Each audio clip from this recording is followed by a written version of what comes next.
लोग रामजीलाल सुमन में ही उलझे रह गए, लेकिन नरेंद्र मोदी ने नागपुर से एक बड़ा खेल कर दिया है। वही नागपुर जहां से औरंगजेब के नाम का एक विवाद शुरू होता है और उस विवाद को राज्यसभा पहुंचने में ज्यादा दिन भी नहीं लगते और राज्यसभा सांसद समाजवादी पार्टी के रामजीलाल सुमन जो एक बयान देते हैं राणा सांगा को लेकर, जिसके बाद एक नई कंट्रोवर्सी छिड़ जाती है। लेकिन उसी नागपुर में जहां से इस विवाद की शुरुआत हुई, वहीं पर नरेंद्र मोदी ने पहुंचकर विपक्ष के सारे नैरेटिव को ध्वस्त कर दिया है। विपक्ष के रातों की नींद हराम हो गई है। विपक्ष अब ये सोच रहा है कि कैसे बीजेपी को टारगेट किया जाए, कैसे बीजेपी और आरएसएस के जो संबंध खराब होने का एक जो नैरेटिव सेट किया था उसमें जो विफल हो गए, अब नया नैरेटिव कैसे सेट किया जाए। अब आप वो तस्वीरें देखिए दोस्तों, ये वो तस्वीरें हैं जिसके बाद से हालत खराब है विपक्ष की, और जो उन्होंने नैरेटिव रेडी किए थे वो भी मैं आपको बताऊंगा कि कैसे एक एक करके इन तस्वीरों द्वारा वो ध्वस्त हो गए। ये तस्वीरें देख के ध्वस्त हो गए। ये तस्वीर देखिए, आरएसएस मुख्यालय की है ये नागपुर में, और नरेंद्र मोदी हैं। जी हां, जो अटकलें लगाई जा रही थी कि नरेंद्र मोदी आरएसएस के मुख्यालय नहीं जाएंगे, नागपुर जाने के बावजूद भी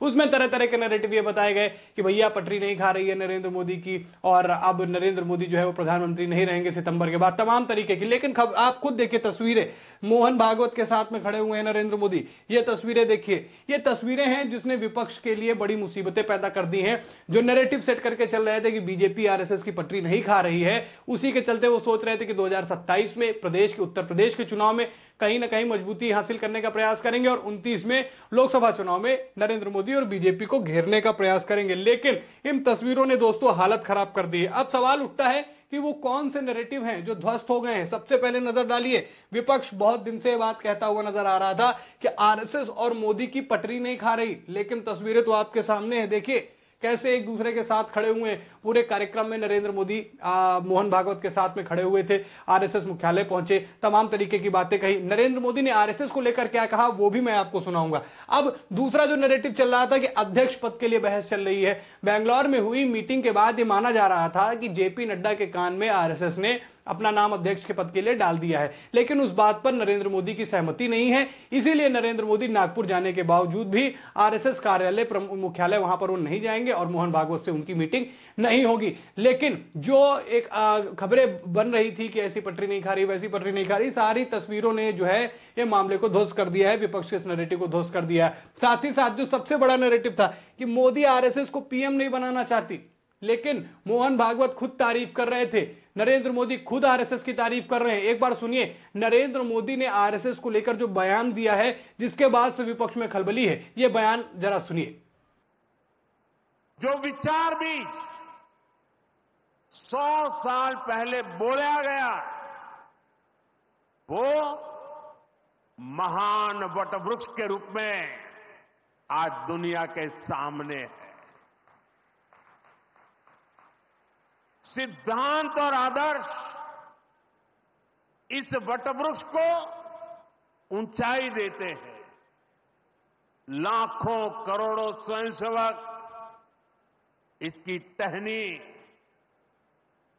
ये कोई साधारण वटवृक्ष नहीं, राष्ट्रीय स्वयंसेवक संघ भारत की अमर संस्कृति का आधुनिक अक्षय वट है।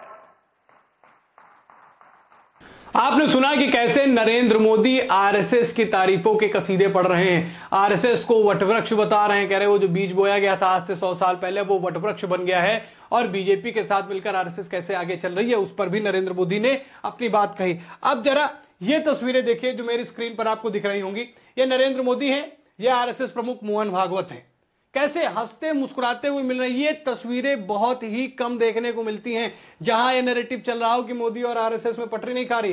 ये हंसती बतलाती खिलखिलाती तस्वीरें विपक्ष के लिए बड़ी परेशानी बन गई है कि उनका जो सबसे बड़ा नैरेटिव था उसको ध्वस्त कर दिया गया है, और ये हंसते और खिलखिलाते चेहरे कहीं ना कहीं विपक्ष को परेशान कर रहे हैं, उनकी परेशानी का सबब बन रहे हैं। और अब जब ये तस्वीरें सामने आई हैं तो सारी जो मिथ फैलाई जा रही थी कि भैया अध्यक्ष पद को लेकर बहस चल रही है, नरेंद्र मोदी मिलना नहीं चाहते, तमाम तरीके की बातें जो है वो कही जा रही थी। लेकिन खुद देखिए कैसे खुद मोहन भागवत जो है वो हंसते नरेंद्र मोदी के साथ हंसते हुए खिलखिलाते हुए बात करते हुए नजर आ रहे हैं। तो ये वो तस्वीरें हैं जिसके बाद से विपक्ष बड़ा परेशान नजर आया है। अब एक तरफ जहां नरेंद्र मोदी ने नागपुर में ये बात बोली आरएसएस को लेकर, दूसरा ये नैरेटिव दोस्त हुआ, मैंने पहले भी कहा रामदिलाल सुमन को लेकर बीजेपी आक्रामक मोड में है। अब उसी नागपुर में जाके आरएसएस के मुख्यालय में जाके क्या बात हुई है वो तो खैर आने वाले समय में धीरे धीरे चीजें पता चल जाएंगी। लेकिन अब रामदिलाल सुमन, जिससे मैंने अपनी खबर की शुरुआत की थी, उसको लेकर अनुराग ठाकुर ने क्या कहा है, एक बार जरा वो भी सुनिए।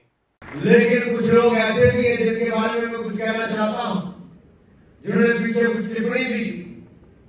उन्होंने नाम रखा है, नाम राम रखा है, पर मर्यादा तुझे नहीं भाती। राणा को अपमानित करके लज्जा भी तुझे नहीं आती। मान रहे बाबर को अब्बू, विष्ठा को नित रखने वाले, 2 पैसे में बिकते फिरते त्याग झूठ बदलाने वाले। एक हाथ नहीं, एक आंख नहीं, 84 घाव लगे तन में, लेकिन क्षत्रिय राणा सांगा फिर भी तन रहे थे रण में। मातृभूमि के रक्षक बनकर हम यही युद्ध किया करते हैं। परमवीर कहलाते क्षत्रिय सबको अभय दिया करते हैं। राणा के जैसे बलिदानी राष्ट्रद्रोह बन जाते हैं। तेरे जैसे नीचे निकम्मे बस जल भूनकर रैंक में मर जाते हैं। राणा सांगा के वंशज गद्दारों की औलाद नहीं तेरे, लेकिन तेरा खून जिहादी, इसमें अब तनिक विवाद नहीं, इसमें अब तनिक विवाद नहीं। यानी बीजेपी दोनों तरीके से, दोनों तरफ से विपक्ष को घेरने का प्रयास कर रही है। एक तरफ नरेंद्र मोदी जो कि नागपुर में जाके विपक्ष के सारे नैरेटिव को ध्वस्त कर चुके हैं, दूसरी तरफ अनुराग ठाकुर का ये बयान ये बता रहा है कि बीजेपी के नेता रामदिलाल सुमन को छोड़ने वाले नहीं है, बख्शने वाले नहीं है। इस मुद्दे को एक बड़ा विषय बनाएंगे और इसी को लेकर जो राजनीति विपक्ष ने शुरू की है उस पर उल्टा दांव खेलेंगे। ये जो बात अनुराग ठाकुर ने बोली है ये बड़ी वायरल भी हो रही है, इसीलिए मैंने इस खबर में इसको जोड़ा, क्योंकि कनेक्शन वहीं से है, उसी नागपुर से कनेक्शन है दोस्तों, जहां से औरंगजेब को लेकर एक विवाद छिड़ता है।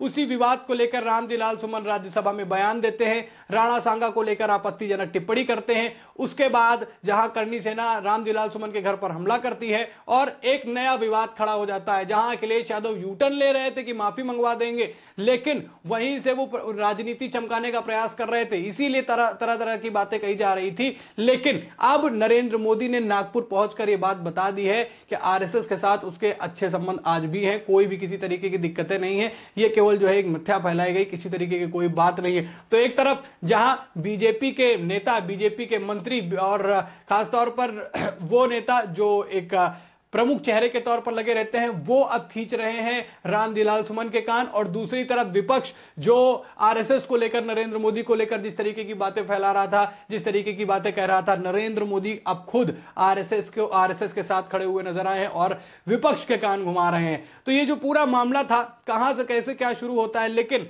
नागपुर का मामला कैसे घूमा, कहां से शुरू हुआ और नरेंद्र मोदी ने नागपुर पहुंचकर किस तरीके से पूरे मामले को पलट दिया, यह देखने वाली बात है। अब बीजेपी के समर्थकों को खासतौर पर इस बात का इंतजार है, और मैं कहूं विपक्ष को भी इस बात का बड़ा इंतजार है कि वो राष्ट्रीय अध्यक्ष इसको बनाएंगे। अब जब राष्ट्रीय अध्यक्ष बन जाएगा और कहीं दोनों की सहमति पर बन जाता है तो विपक्ष के लिए एक बड़ी मुसीबत बन जाएगी। क्या आपको क्या लगता है कि क्या ये तस्वीरें जो सामने निकल कर आई हैं ये विपक्ष के लिए मुसीबत का सामना, ये मुसीबतों का एक दावत दे रही हैं और उनको सोचने पर क्या मजबूर कर देंगे कि भैया कोई नई चीज लेके आए, क्योंकि ये फॉर्मूला तो विपक्ष का अब बर्बाद हो गया है। खबर में दोस्तों फिलहाल इतना ही। वीडियो को लाइक और शेयर करें। अगर अभी तक आपने हमारे चैनल को नहीं सब्सक्राइब किया है तो चैनल को जरूर सब्सक्राइब करें। फिर मिलते हैं नई खबर में, तब तक के लिए धन्यवाद।